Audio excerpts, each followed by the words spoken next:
Viewer discretion is advised.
To answer that question, we set up a hidden camera experiment to see if this woman would stand up at the sound of this tone, simply because everyone else is.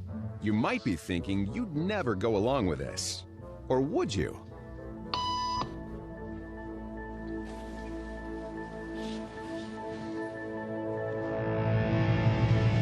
After just 3 beeps, and without knowing why she's doing it, this woman is now conforming perfectly to the group. But what happens if we take the group away? Elaine, please.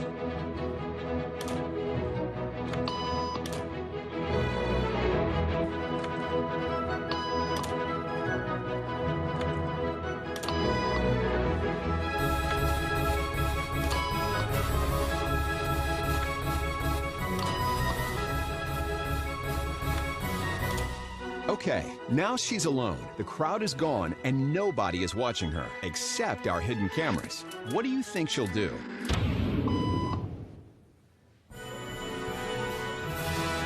She's now conforming to the rules of the group without them even being there.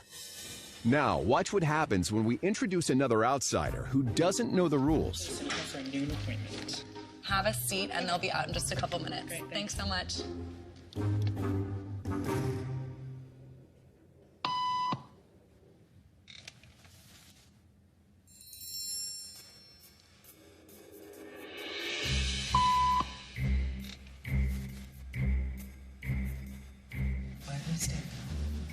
Everybody was doing it, so I thought I was supposed to. Think she'll teach the new guy what to do?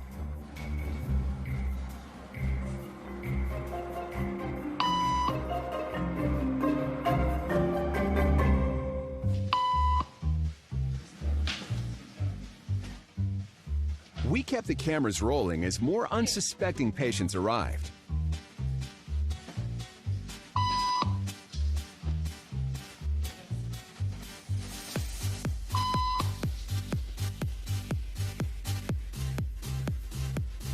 And slowly but surely, what began as a random rule for this woman has now become the social norm for everyone in this waiting room. Here to explain what's going on in their brains is Jonah Berger of the University of Pennsylvania. This sort of internalized form of herd behavior is part of what we call social learning. Starting at a very early age, when we see members of our group perform a task, our brains literally reward us for following in their footsteps. When I saw everybody stand up, I felt like I needed to join them. Otherwise, I'm like excluded. Once I decided to go with it, then I felt much more comfortable. Conformity is how we become socialized, but it can also cause us to develop bad habits or repeat past wrongs. And it's why even this rebel, who wasn't standing for any of this nonsense, eventually joined the ranks. And the only thing more shocking than seeing how easily conformity affects the way you act is that similar forces are subconsciously shaping the way you think right now. A couple of explosions, what may have been an outgoing Patriot ground-to-air missile, some reported airbursts that may have been an intercept of an incoming Scud missile. We're really not sure. All we know is that the air raid sirens have gone off, and we've heard the outgoing roar of at least one Patriot missile. We've heard some sort of airburst. We can't tell where it was from where we are right now. We're waiting to see what's happening. As you can hear, the air raid sirens are still going off around us. People are, strangely enough, used to it. This is the first one of these attacks that's taken place early in the morning, but they're not showing you anything other than what we've got now. What did you see there? Is that a missile going out? No. We're not quite sure. We can't show you anything else than what we're seeing right now. Because of military regulations, we are not allowed to show you where the missiles might be going. Watching and scanning the skies for something else coming in, but right now we can't see much of anything, and frankly, this is what we can show you on television right now because of military restrictions from both the Saudis and the U.S. CD, if you need to take cover, I notice that you've got your gas mask in your hands. If you need to put it on, please do so. If you need to take cover, please do so. If you are able... If you are able to we are take now led to question. understand that there are also firings in another city in Saudi Arabia. CNN's Carl Rochelle is here with me. Just came up. Carl, I know we can't be very specific given these restrictions, but within those parameters, what did you see? Well, what I saw, I didn't see anything hit. I looked almost straight above us. There was a vapor trail coming from my right to my left, and there's a cloud of something. It looks like it might have been an explosion, a cloud. I'd say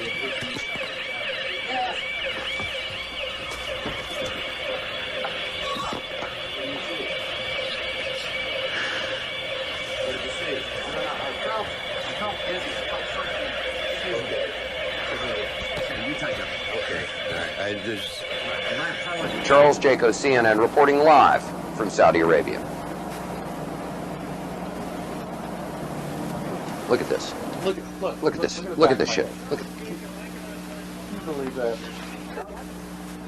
Let me say hi. the top 10 things about Saudi Arabia. Maybe we could shorten the list to 5. Oh God, Geopolitics by Dan Quayle.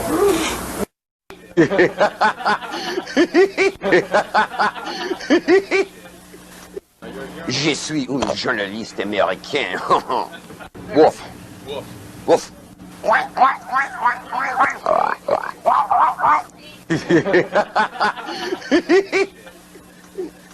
Oh, I love this country so much. Standing down now, I'm gonna go get my hamburger and my coffee. Good. We just got the all clear. All clear. Every time I order something, this happens. All clear. Thank you. Yeah.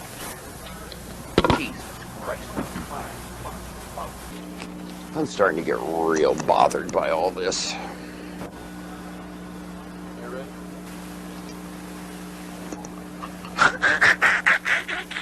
Boy, did I almost look stupid.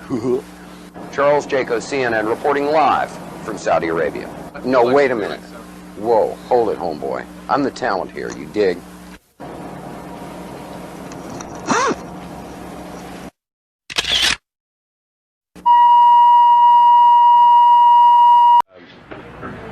this would mean that the CIA could manipulate the news in the United States by channeling it through some foreign country. And we're looking at that very carefully. Do you have any people being paid by the CIA who are contributing to a major circulation American journal? We do have people who submit pieces to American journals. Do you have any people paid by the CIA who are working for television networks?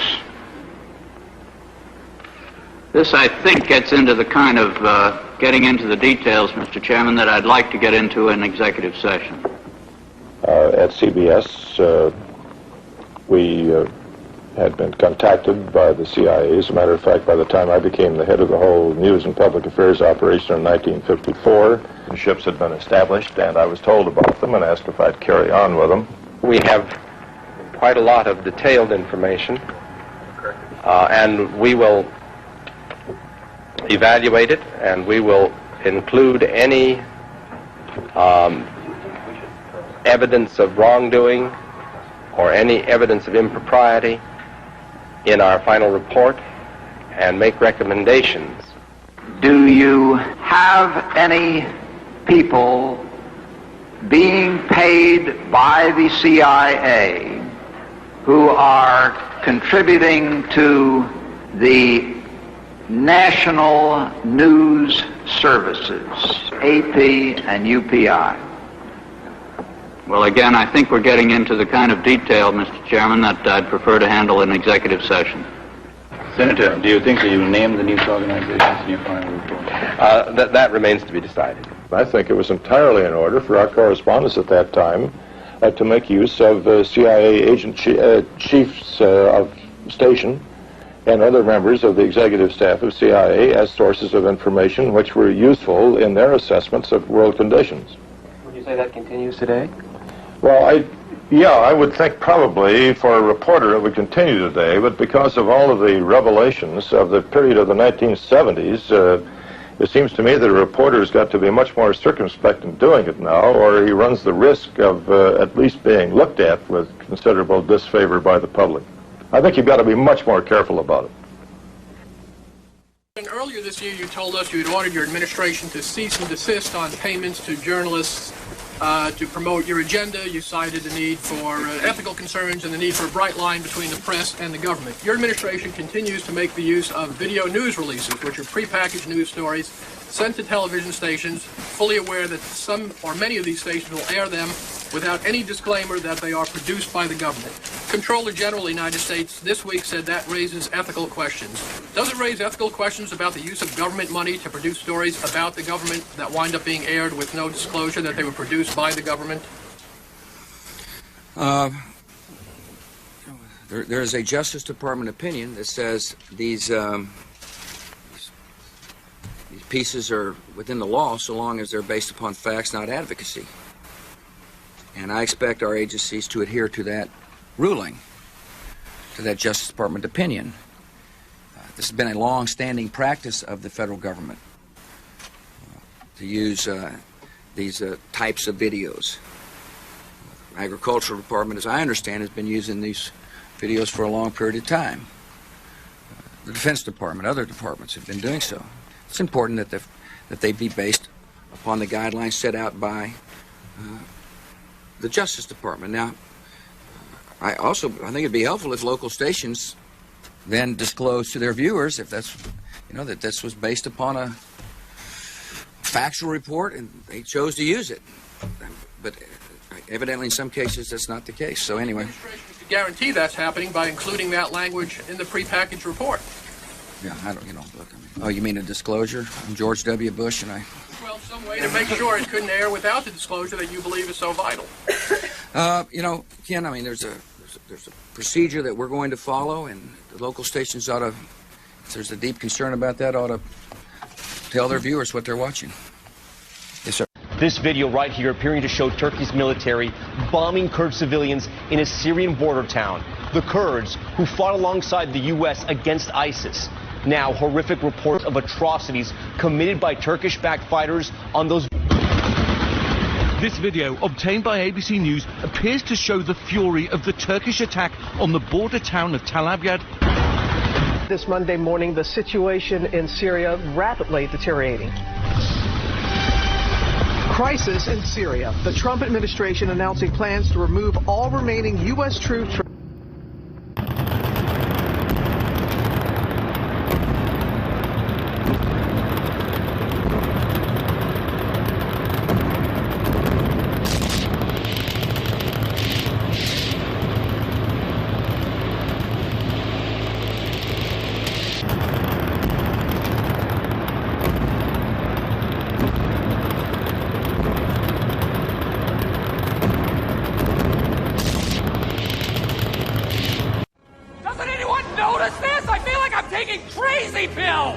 Anyway, welcome to the State Department. I think we have some interns in the back. Welcome.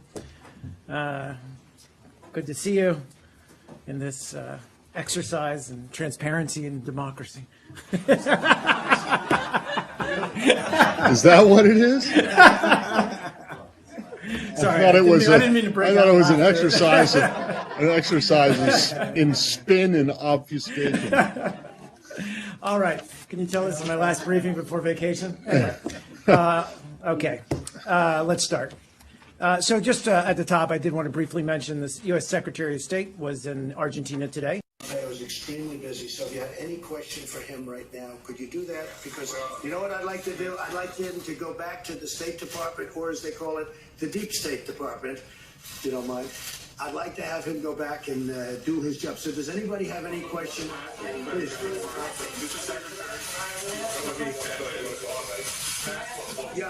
When I was a cadet, what's the cadet motto at West Point? You will not lie, cheat, or steal, or tolerate those who do. I was the CIA director. We lied, we cheated, we stole. It was like we had entire training courses.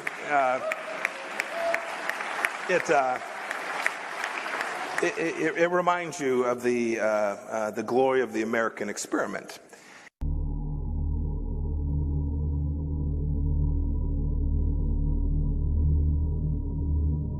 Headley. And I'm Ryan Wolf. Our greatest responsibility is to serve our Treasure Valley communities, the El Paso, Las Cruces communities, Eastern Iowa communities, Mid-Michigan communities. We are extremely proud of the quality, balanced journalism that CBS 4 News produces. But we are concerned about troubling and irresponsible, one-sided news stories plaguing our country. The sharing of biased and false news has become all too common on social media. More alarming, some media outlets publish these same fake stories without checking facts first. The sharing of biased and false news has become all too common on social media. More alarming, some media outlets publish these same fake stories without checking facts first. Unfortunately, some members of the media use their platforms to push their own personal bias and agenda to control exactly what people think. And this is extremely dangerous to our democracy. this is extremely dangerous to our democracy. This is extremely dangerous to our democracy. This is extremely dangerous to our democracy. This is extremely dangerous to our democracy. This is extremely dangerous to our democracy. This is extremely dangerous to our democracy. This is extremely dangerous to our democracy. This is extremely dangerous to our democracy. This is extremely dangerous to our democracy. This is extremely dangerous to our democracy. This is extremely dangerous to our democracy. This is extremely dangerous to our democracy. This is extremely dangerous to our democracy. This is extremely dangerous to our democracy. This is extremely dangerous to our democracy. It's the third time I've said that. I'll probably say it 3 more times. See, in my line of work, you got to keep repeating things over and over and over again for the truth to sink in, to kind of catapult the propaganda. The dangerous, edges here are that he's trying to undermine the media, trying to make up his own facts. And it could be that while unemployment and the economy worsens, he could have undermined the messaging so much that he can actually control exactly what people think. And that is our job. Yeah. He can actually control exactly what people think, and that is our job. Yeah. That is our job. Yeah. So Wendy, I'm going to take my mask off when I speak. I will as well. I'm waiting so that we can do a little political theater. Okay. Little political theater. Okay. So that it's on camera. So even if somebody gets vaccinated, they may have an asymptomatic infection. So they could still be infectious to others. We're still going to learn, and it may be that is not the case, but currently we don't have that evidence. So even when somebody is vaccinated, they need to protect themselves and others from spreading the infection. I don't know why I bring all these papers. I never look at them. Oh, you're giving numbers. I do. I go, oh. Sorry for that. Did you really say that? I just say whatever they write down for me. That's why you're guessing. Did you really say that? I just say whatever they write down for me. That's why you're guessing. Everybody knows you never go full retard. You went full retard, man. Never go full retard. Close your eyes. No more broken hearts. We're better off apart. Let's give it a try. Tell me lies. Tell me lies. Tell me sweet little lies. Tell me lies. Tell me lies. Oh no, you can't disguise. You can't disguise. No, you can't disguise. Tell me lies. Tell me sweet little lies.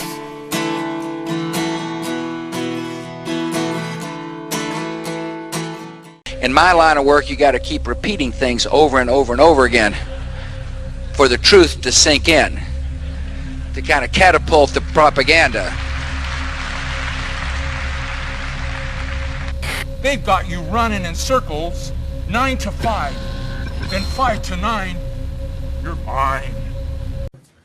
In this exercise in transparency and democracy. Is that what it is?